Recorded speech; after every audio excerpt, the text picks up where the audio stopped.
વિદ્યાર્થી મિત્રો તમે જુઓ તો ચાલો ગૃહ કાર્ય કરીએ એ પણ તમને સમજાવી દઉં. નીચે આપેલા નમૂના મુજબ અલગ અલગ આકારોમાં કેરીના ભાતચિત્રો બનાવો. તમે જુઓ તો અહીં બાજુમાં કેરી છે તો આવું ભાતચિત્ર તમારે પેન્સિલ વડે અહીં નીચે બનાવવાનું છે. આ તમે જાતે કરી લેજો. ચલો આગળ જુઓ. નીચે આપેલા ભાતચિત્રોને આધારે બે ભાતચિત્રો તૈયાર કરો. શરૂઆતમાં મેં એક ભાતચિત્ર દોરેલું તો આના આધારે તમારે બીજા બે નવા ભાતચિત્રો અહીં દોરવાના છે. તો આ પણ વિદ્યાર્થી મિત્રો તમારે જાતે કરવાનું છે. ચલો આગળ જોઈએ. પછી જોઈએ તો 25 મહિલાઓ ભેગી થઈને આમ્ર બેંકની શરૂઆત કરી છે. પ્રત્યેક મહિલા દર મહિને 125 બચત કરી બેંકમાં જમા કરાવે છે. આ બેંકમાં દર મહિને કુલ કેટલા રૂપિયા જમા થશે? તો તમે જુઓ 25 મહિલાઓ છે તો કુલ કેટલી છે? 25 મહિલા છે.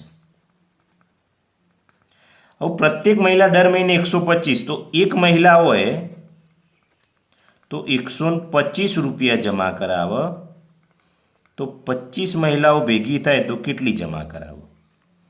તો 25 ગુણ્યા 125 થાય. વિદ્યાર્થી મિત્રો 25 ગુણ્યા 125 થાય તો 3125 રૂપિયા જવાબ આવે. તો દર મહિને કુલ કેટલા રૂપિયા જમા થાય? તો લખીએ દર મહિને જમા રકમ બરાબર 3125 રૂપિયા. બરાબર છે. હવે શું કહે છે એક વર્ષમાં કુલ કેટલા રૂપિયા જમા થાય? તો 3125 ગુણ્યા મહિના કેટલા હોય? 12. તો 3125 ગુણ્યા 12 કરો વિદ્યાર્થી મિત્રો એટલે 37,500 રૂપિયા એક વર્ષે જમા થાય. ઓકે, ચલો આગળ જોઈએ. આ બેંકમાંથી રેખાબેન એક લારી ખરીદવા માટે 4500ની લોન લીધી. તેમણે એક વર્ષ સુધી દર મહિને 400 રૂપિયા બેંકને પાછા ચૂકવ્યા તો તેમણે કુલ કેટલા રૂપિયા વ્યાજ ચૂકવ્યું? તો જુઓ એક વર્ષ સુધી દર મહિને 400 તો એક મહિનાના 400 રૂપિયા આપ્યા તો એક વર્ષ એટલે 12 મહિના તો 12 મહિના બરાબર કેટલા? તો 12 ગુણ્યા 400 તો 12 ચોક 48 તો 4800 રૂપિયા આપ્યા. તો 4800 રૂપિયા આપ્યા અને અસલ કિંમત કેટલી હતી? 4500. તો ઉપરના કેટલા આપ્યા? 300 રૂપિયા. તો 300 રૂપિયા એ શું થઈ ગયું? તો વ્યાજ આપ્યું. તો કેટલું વ્યાજ આપ્યું એમણે?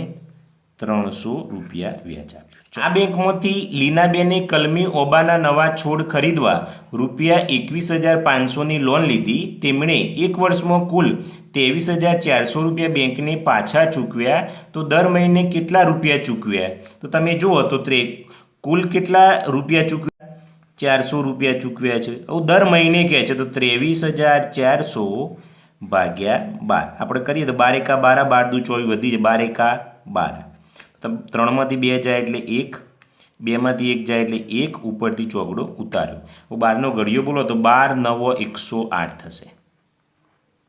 તો કેટલા વધશે? 6 વધશે. તો 0 0 6 ઉપરથી શું ઉતારીશું? 0 ઉતારીશું. 12નો ઘડિયો બોલો તો 12 5 60 ના શું નથી એ ચડાય તો કેટલા આવ્યા? 1950 રૂપિયા દર મહિને ચૂકવ્યા હશે. ઓકે વિદ્યાર્થી મિત્રો. ચોથો નીચેના કોષ્ટકમાં કુલ ખર્ચ શોધો. મિક્સર ગ્રાઇન્ડરનો પ્રતિ વસ્તુ ભાવ 1500 રૂપિયા છે. વસ્તુ સંખ્યા 2 હોય તો વિદ્યાર્થી મિત્રો તમે જુઓ તો કુલ ખર્ચ કેટલો થશે એ આપણે લખવાનું છે. તો અહીં આપણે લખીએ તો 1500 છે અને વસ્તુ કેટલી છે? 2 તો 3000 રૂપિયા થશે.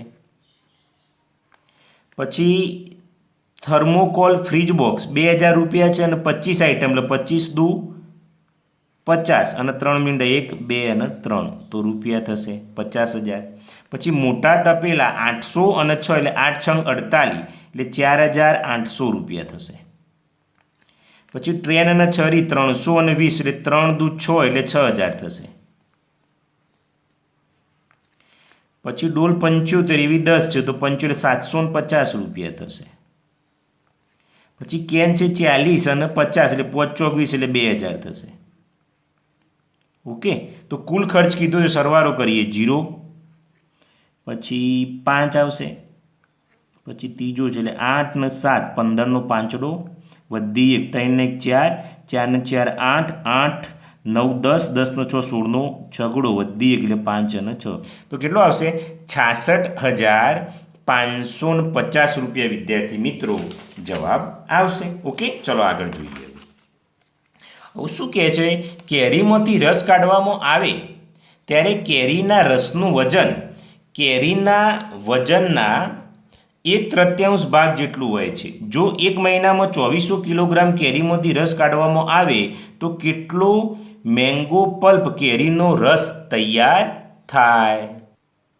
વિદ્યાર્થી મિત્રો જુઓ તો કેરીનો રસ કાઢવા કેરીના રસનું વજન કેરીના વજનના 1/3 જેટલું થઈ જાય. બરાબર, એટલે કેરીઓ તો વિદ્યાર્થી મિત્રો વધારે હોય પણ એમાંથી રસ ઓછો નીકળે, કારણ કે ગોટલા નીકળી જાય, એની ઉપરની છાલ નીકળી જાય.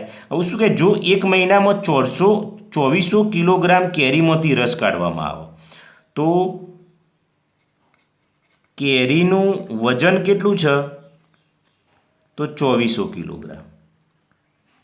તો કેરીનો રસ કેટલો તૈયાર થાય? તો કેરીનો રસ છે એ વજનના 1/3 એટલે 2400 કિલોગ્રામ છે, એના 1/3 તો 3 8 24 એટલે કેટલો આવશે?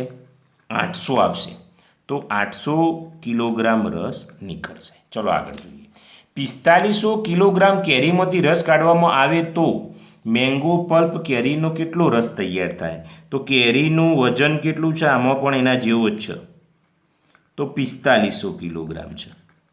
ઓકે, તો કેરીનો રસ કેટલો નીકળશે? તો વજનના ત્રીજો ભાગ, તો 1/3 જોઈએ તો 3 કેટલા આવશે? 15, તો 1500 કિલોગ્રામ રસ મળે વિદ્યાર્થી મિત્રો. ઓકે, કેવું સોલ્યુશન લાગ્યું એને મને કોમેન્ટ કરજો. Thank you.